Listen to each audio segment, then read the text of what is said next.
Okay. Right. Let's start. Ready? Okay. I will do what? Oh no, wait a second. I will share my screen with you. I haven't used Zoom for a few months and I've already forgotten what I'm doing. Share screen, here we go. All right. Okay. So can you see there's like a little presentation there, right?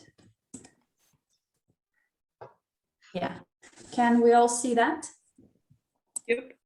Yeah, okay. So the topic of the webinar is actually like, there's a lot, but they are all connected to one thing basically, is how to maximize your students' participation in the lesson. Yeah. And the first thing that is the most logical thing is to maximize your students' participation. You have to reduce your own. Yeah. And I hope that all of you know by now that English lessons is not about teachers, it's about your students. Yeah. So they should be the center of your attention, the center of the focus of every lesson. Yeah. So the first thing that we can do to bring this attention back to students and to limit our own talking time is by planning our instructions. Yeah. Instead of giving long speeches about what to do, yeah, with this particular exercise or in this activity, if you just take 5 minutes and plan ahead every instruction that you will give in a certain lesson, in every lesson, it will save you a lot of time and it will give your students more opportunities to work themselves. That's obvious, I think. Yeah. Then while planning, obviously we need to use precise language and sometimes body language as well works. So when we say match with beginners, they may not know what it is, and we just do this, yeah, match, put them together, yeah. So use your body as well. It's generally a good piece of advice. Then if you have a big task, break it into small chunks, yeah. Again, instead of explaining every part all together, explain a little bit, or no, explain, give quick instructions, they do the task, then you give instructions as well, and so on, yeah? Break it into manageable chunks. This is very important, number 4, especially if you ever worked with a group of teenagers or kids. If there is one person who's not listening to you, it will be destructive to everybody, yeah? So get the attention, full attention of every student, and only after that give instructions. Otherwise, it's just not going to work. Again, this is only applicable if you're working with a group of students. Okay, then once you gave instructions, for example, you're doing a role play, or students are doing a role play in pairs, yeah, you need to check understanding.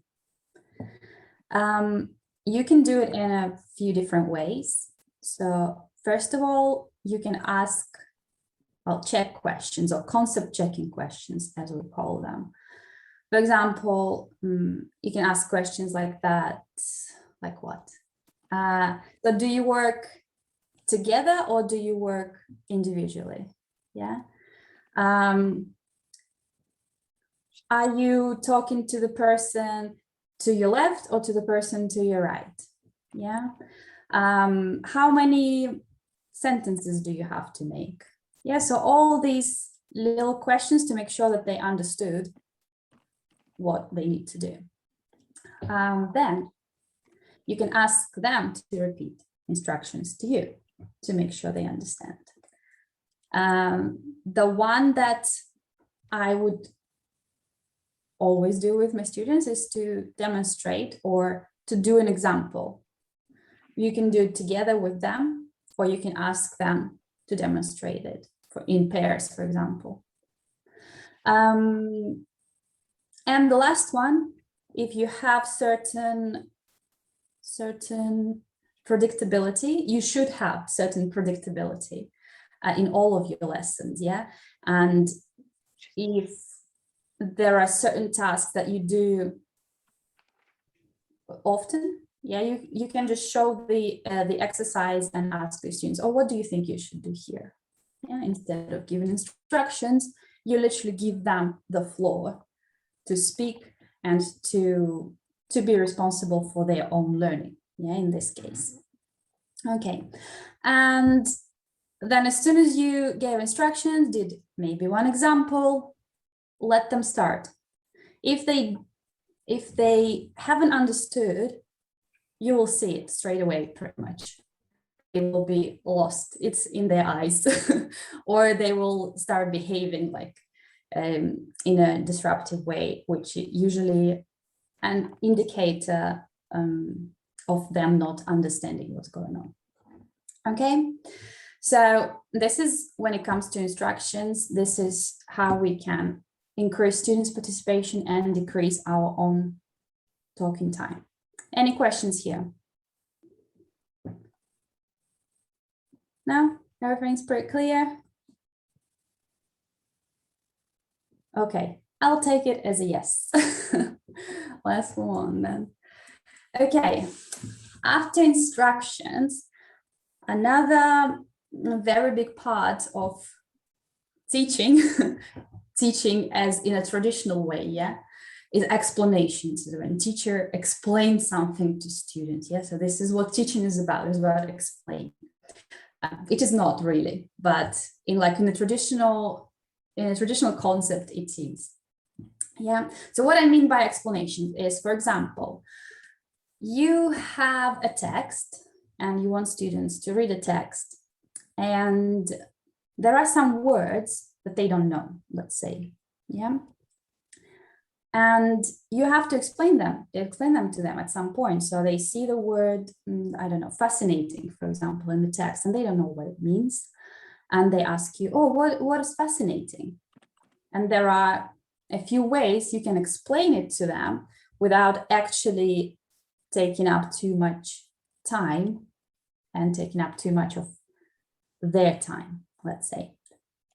First of all, you can pre-teach. If you have a text, listening a text or a written text doesn't matter. You can pre-teach them a difficult vocabulary, yeah? And by pre-teaching, I don't mean just giving them a list of vocabulary with translation, for example. This is not very effective. But to teach using pictures, gestures, again, body language, synonyms, antonyms, there's lots of things, yeah, that are very easy. Like, what is happy? Well, it's the opposite of sad, yeah? Or you can draw a happy face, yeah, or sad face and stuff like that. Then you can ask them to do a matching activity. Let's say you have pictures and words or pictures and definitions, yes? So they are doing work, not you doing work for them. Yeah, that makes sense, I hope. Right, what else can we do? Ask students to explain it to you. Maybe you have a group of people and one person's like, oh, I don't know what this word means. And you can ask their peers and say, oh, maybe somebody else knows. Again, we are taking focus from us and put them onto our students. Yeah, and this is very, very important. And again, concept checking questions and examples go a very long way. And I'll give you an example of that if you want to. I don't know. I'm trying to look at your faces and see if you are with me. I'll give you an example of how to ask concept checking questions here when we give an explanation, yeah, of vocabulary, for example. Let's say your student doesn't know the meaning of fascinating. Yeah, it's quite a difficult word to show as a picture or gesture. Can be quite challenging. So you can give an example. For example, let me think of a sentence. Last night, I started watching a new series and I couldn't stop till 3 a.m. It was fascinating. Yeah, so this is an example with a lot of context. Yeah, so we have two sentences or one big sentence, yeah, with a lot of context for students to work with. You ask them to read this sentence and you ask them questions like, what questions can you ask? First of all, you can ask, what part of speech is it? If your students are familiar with that. If they can tell you if it's adjective, verb, noun, or so on. You can ask, does this word describe the series, or does it describe the feelings of the person? Yeah, you can ask a question like, do you think this series was interesting? And the student tell you, yes, I think so. And you ask, why do you think it was interesting? Oh, because they watched it like till 3 a.m. It's very late. Like, okay. And so what do you think fascinating means? What word do you think have similar meaning? Yeah. So, and you're not giving them an answer straight away. You make them work. You're making them the center of the lesson, the center of the learning process. Yeah. Of course, there are situations where it's much easier just to use the first language, yeah, and translate it. And sometimes it works very well. For example, if you're working under pressure, like time pressure, I mean, and it's just easier to give a translation. Yeah, one word, it works. It's one of the ways that you can do it, again, to reduce your talking time. Yeah, I don't personally do it very often, but it's one of the ways as well. Okay, right. Here, any questions about how to deal with explanations in your lessons? Any questions are welcome. No. Okay, no worries. No worries. Right. Okay. I actually ask you because I have some of my students here, and it would be interesting to know if you remember something from the lectures or you remember anything from the lectures. I'm sure you do. So who can tell me what are the stages of the lesson that we are teaching on our INTESOL course?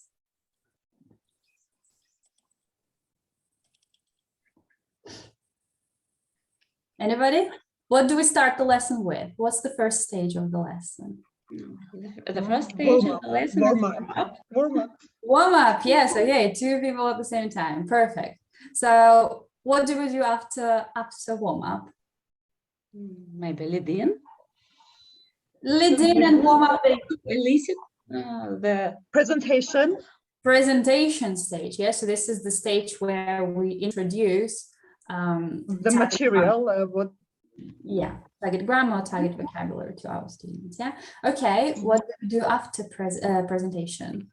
Practice, yes, perfect. So this is where students have a chance to basically practice what this is heard. Yeah. Okay.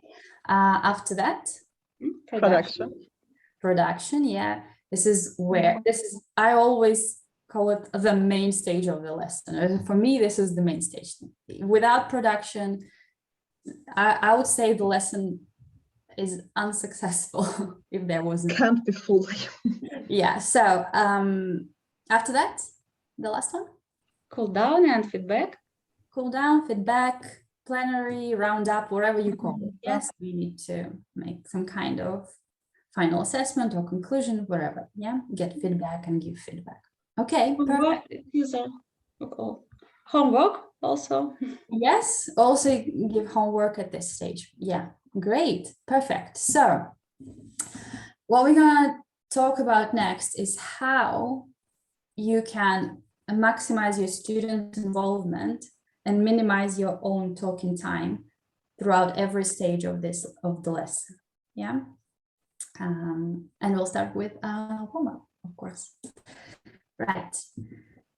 For the warm-up, first of all, you have to ask interesting questions. And interesting, I don't mean interesting for you, interesting for them, not for you, but for them. Yeah. So for example, if I work with teenagers, I can ask them about, I don't know, banking system. Yeah, it is really not interesting for them.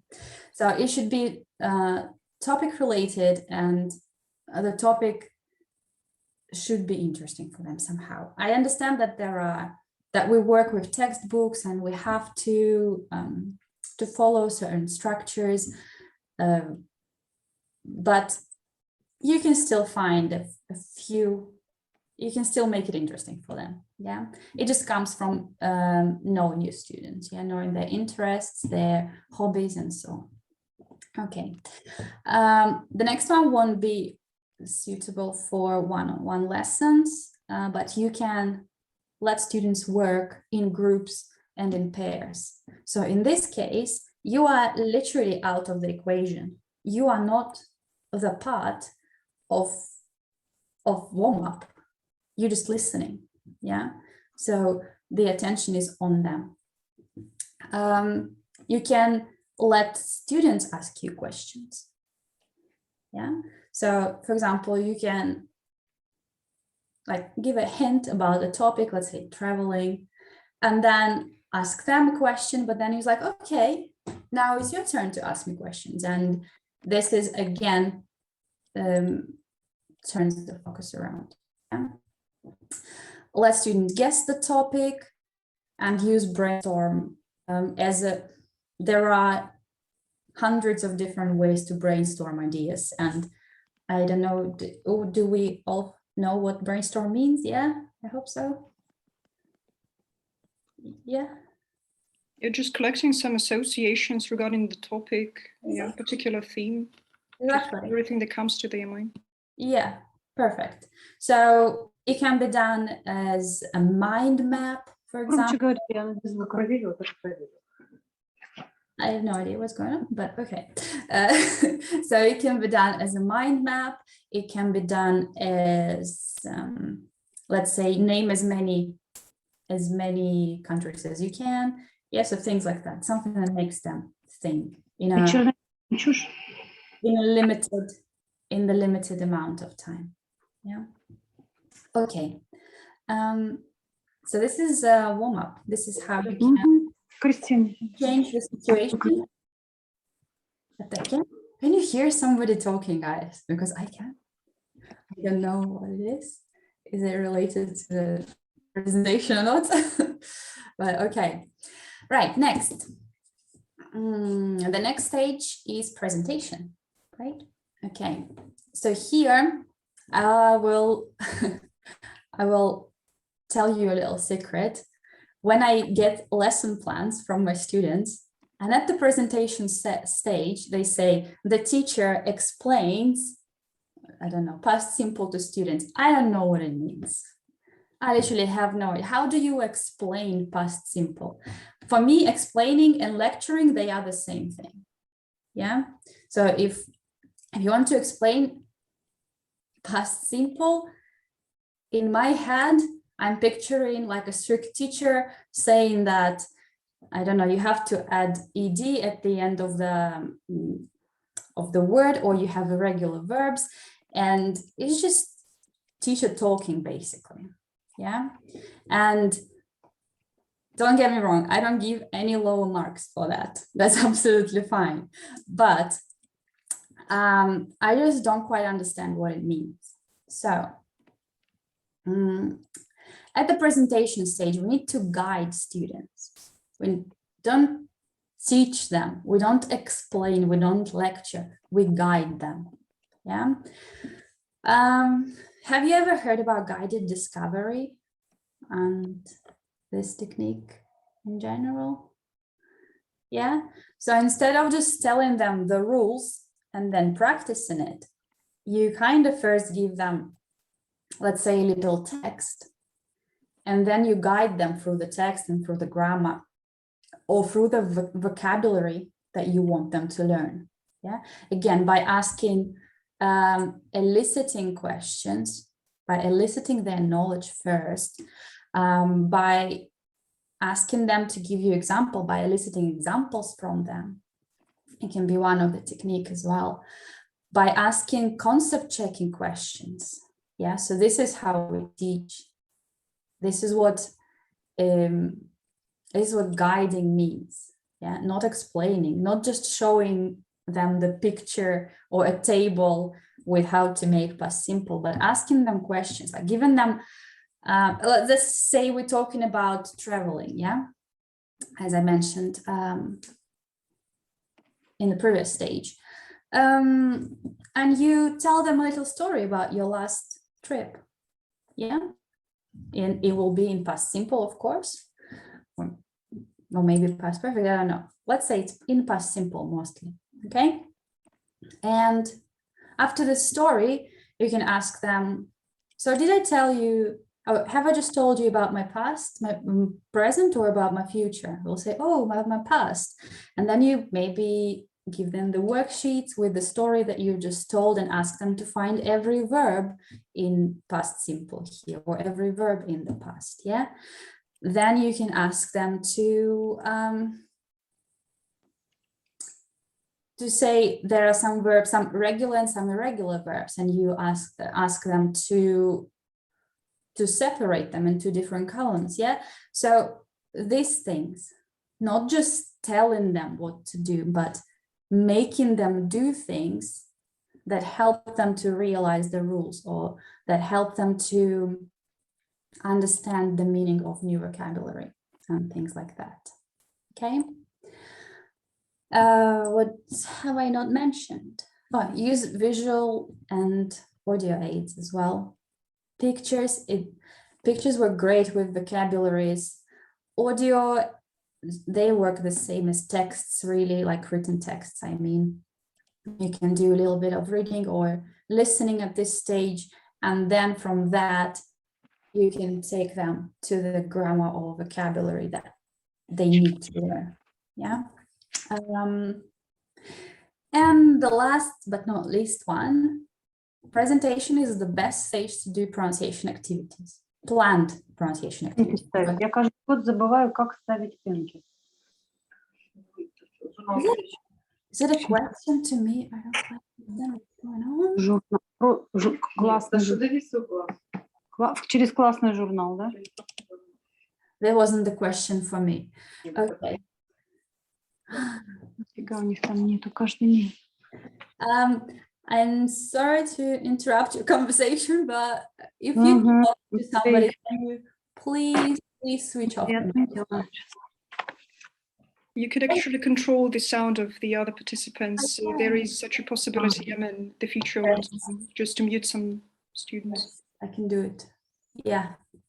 I'm not a strict teacher. I don't just mute students, but I have to do it, okay? Right. Yeah, but thank you, Ina. Right. So, where was I? What I was talking about completely threw me off. Oh, pronunciation activities. Pronunciation activities, that's it. So, presentation is the best place to do planned pronunciation activities. Yeah.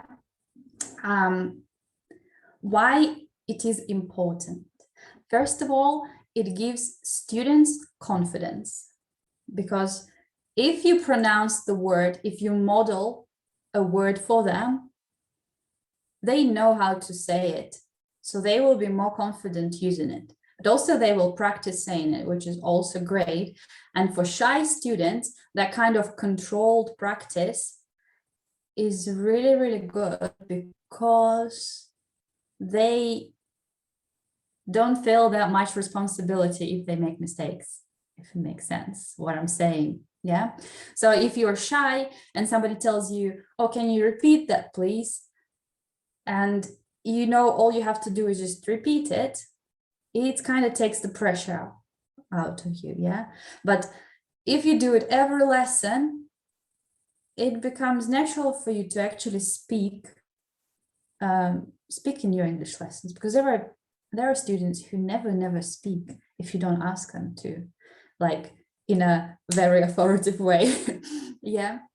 So doing pronunciation games, especially games, pronunciation activities with them in pairs or in groups or as a whole class, it's always a good practice. It shows them that it's safe to use English, yeah, in a lesson. Okay. Next, so practice.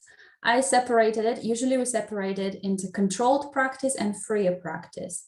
So controlled practice, there are exercises like gap filling, matching, I don't know what else, that boring stuff, multiple choice, yeah, that kind of things. It's controlled because you basically have the key to it. It's like if you have the answer key, this is a controlled exercise. Yeah. So here, what can we do here? You can vary interaction patterns. So instead of doing it individually, they do it in pairs or they do it as a group. Yeah. Give them preparation time. Oh my God, this is so important. So if you give them a gap filling activity, don't ask them to do it straight away. Yeah. Give them time to think, to process the information. Yeah. And they are less likely to make mistakes if you give them preparation time, even if it's just a minute, right? Give them time to check with their peers. Again, so let's say they do an activity and then you say, okay, so now compare it with your partner. Again, it's not just you telling them the correct answers, they are interacting with each other. Again, they are the focus of the activity, yeah. And of course, after that, you can do like a whole class feedback, whole class revision. Yeah, that's fine. Use familiar tasks that don't require much explanations. Okay, that's simple. Yeah, the easier the task, the more familiar the tasks are, the less you have to explain, and the less you have to, fewer instructions you have to give. Yeah. Simple as that. Appropriate correction technique. So at this stage, you can correct them basically on the spot. Yeah, so let's say they did an activity and they checked their answers with their peers, and now you're having a whole class feedback.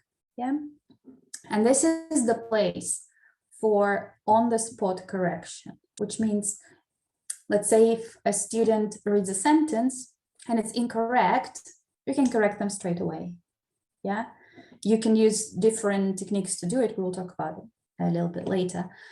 But it's okay to correct them straight away at this stage. Okay. Right. Let's move on to the most interesting parts. So freer practice and production, they are quite similar, and usually they are similar in every lesson. Yeah. So freer practice would be things like complete the sentences to make them true about you. Yeah.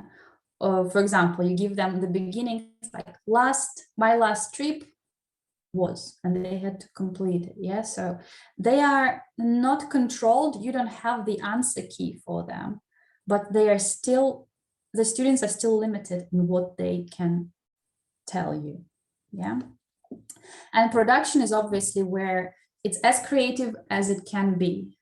Like it can be a presentation, or it can be writing an essay, writing an article. It can be a dialogue with your partner, role play.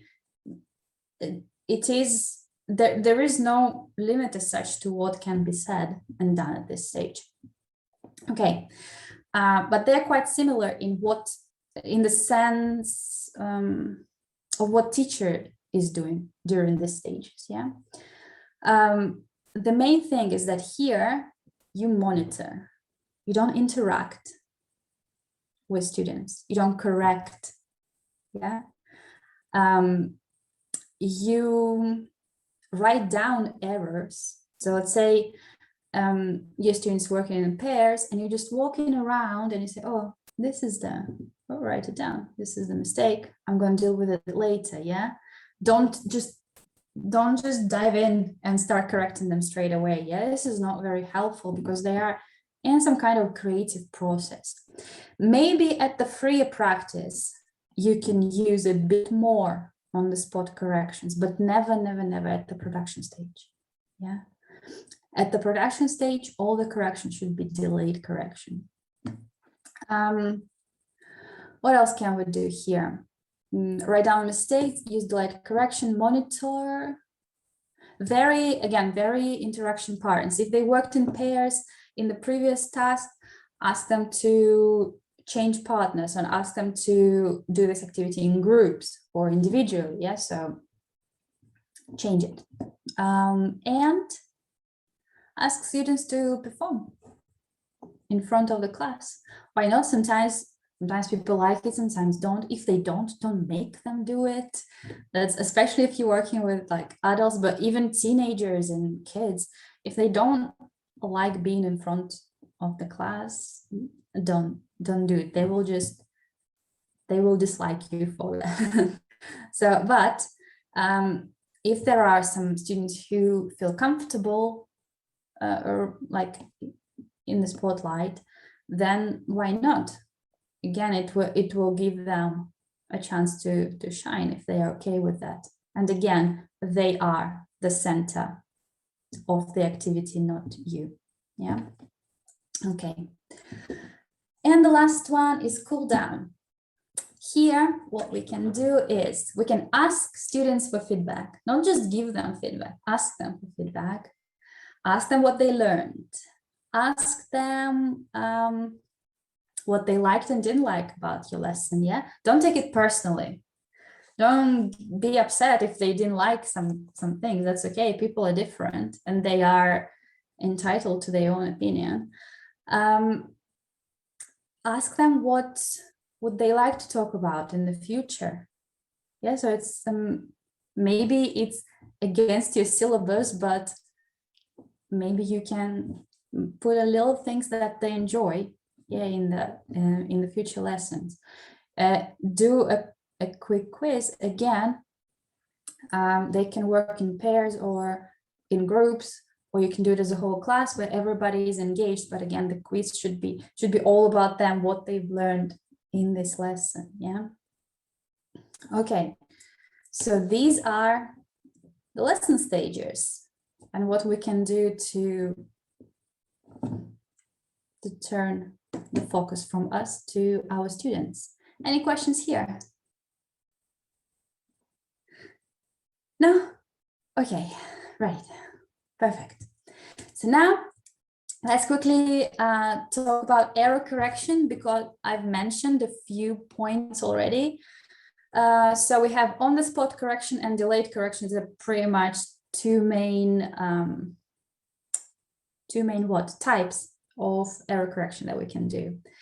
On-the-spot correction should never be done at the production, or I said very strict here on free practice, but you can do a little bit on free practice stage, yeah. But production, I would say it's a big no-no, yeah, because they are in the process of speaking and interrupting them will just like kill their morale, and that's not very good for their confidence. Delayed correction, there are so many different forms. If you go on British Council website, there is like an article about error correction and you can watch it there, read it. I think there is a video as well. There are so many different types of delayed correction that you can do. Again, that you can make this process interactive and engaging rather than just telling, okay, so remember how you said he don't like ice cream, that should be he doesn't like ice cream. That literally tells them nothing. This information will pass them. They will not remember it. But once you give them a chance to correct it themselves or correct it in groups or I don't know, give them some kind of clues as what's wrong with the sentence and so on. Then it will work much, much better. Okay. Oh, here are some techniques. So when we're correcting students, we can use our fingers. I use them a lot in my classes. Yeah, you can, as I said, as it says here, you can show them where the wrong word is or the wrong syllable or sound, wherever. It's also about contractions. This works very well when you say together. Gestures, this one I think a lot of people use for the past. Yeah, when a student tells you, yesterday I go to the cinema, you're like, and usually everybody understands what they mean, what it means. When you don't hear something, or yeah, usually don't understand, you do this. Yeah. To demonstrate intonation, you can do waves, or some people who can whistle, they whistle. I personally can't. So there are other options there. I find it a lot with Russian students and with Spanish students as well, to be fair. They don't have intonation. And as we know, for English language, intonation is very important. So sometimes we do this and they understand there's no intent. Of course, you have to explain it to them first. Yeah, you have to say, like, there should be a case, yeah, for you to make your point here. It's not just like you are boring. It's because you're not using enough intonation. Yeah, there's kind of, sometimes we have to explain this correction code to our students, because like this, everybody will understand pretty much 99%. But when you yawn, there should be some explanation. Right. And then use natural questions. Yeah. So for example, if a student tells you she went for a drink with your sister, you would say, my sister? And usually again, they understand. Instead of explaining like, oh, it should be her sister, not like your sister. Yeah. Just ask questions that come natural, that questions that you would ask in a normal conversation with somebody who doesn't speak English very well. Yeah. Because generally you wouldn't understand. Maybe she went out with my sister. Who knows? Maybe that's exactly what the student meant. Yeah. So these are some kind of questions that come up in a normal real life conversation. Yeah. Okay. Questions about error correction? No? Okay. So error correction can actually be so much fun, and a lot of my students forget about it. Yeah. You can literally give like yourself good 10 minutes in a lesson just to make some fun error correction activities, and students usually love it. Okay, and the last is pronunciation. Again, planning. You have to plan it. There are situations where you can on the spot correct pronunciation. They work perfectly well, but your students need to know that pronunciation will be a part of your course. Yeah, and it shouldn't be done sporadically. It should be done, I don't know, every week, every other lesson, if you want every lesson. Yeah, but they should know that they are expected to talk even in this controlled way. Yeah. Here you can introduce phonetic chart. Usually it works. If you don't introduce it, it doesn't matter. Yeah, but again, introduce it in a kind of by the way. I don't know how to explain it. It's like, for example, you came across a very difficult word to pronounce. Let's say a lot of students struggle with work and walk. Yeah, so these are two minimal pairs that students find difficult. Then introduce these two sounds. You don't need to introduce all the sounds straight away. Yeah, just step by step. they make students aware of that, of phonetic chart, and make them familiar with it, again, step by step. Again, there's everywhere very instruction patterns here. It's not just, oh, repeat after me. No, do some games together in pairs. Yeah, there is a book that's called Pronunciation Games, which is amazing. There are so many fun activities that students can do. But again, if you work one-on-one, it may be challenging, but you can be a pair for your student. Yeah, you can be a student, not a teacher in this moment, okay? Use games and record your students only if they give you permission to do so, okay? Record your students. I used this technique a few times, but for me personally, it doesn't work that well. I don't even know why. For me, it didn't work that well, but for some students it can do. For example, if you record them at the beginning of the course and at the end of the course with the same kind of questions, yeah, to see the progression, that may work. I don't particularly like making recordings to pick up on students' errors. This is what I don't like doing. Yeah, I think it's better to interact face to face, but in some cases recording students does work. Yeah. Okay. Any question, guys? That's actually the end of this presentation. I will stop sharing. Okay. Any questions? No? Well, Thank I you. actually, wanted to ask something about error correction. I didn't stop you. I didn't want to interrupt you during the presentation. Well, when I usually check the writing works of my students, I don't really know whether to correct the mistakes precisely in the text. For example, like crossing something out and writing the correct variant somewhere like on the top, or to rewrite the whole thing, which is kind of absurd. I don't really know how to do that properly, but I think, yeah, through the practice, it'll come to me. Maybe you can give a piece of advice. Yeah, sure. First of all, I'll tell, have you already done unit 3.5? No. I'm in process, and actually it's really challenging for me because I don't know how to like do remedial exercises and so on. I'm like, I go stuck there. Yeah, I totally get it. It's a challenging unit for all students. So for this unit specifically, you need to rewrite every sentence. Like, I mean, let's say the sentence says, I go to the cinema yesterday. Yeah. You underline the word go, you put the type of error. Yeah. And then you rewrite the sentence in the correct way. But only for this task.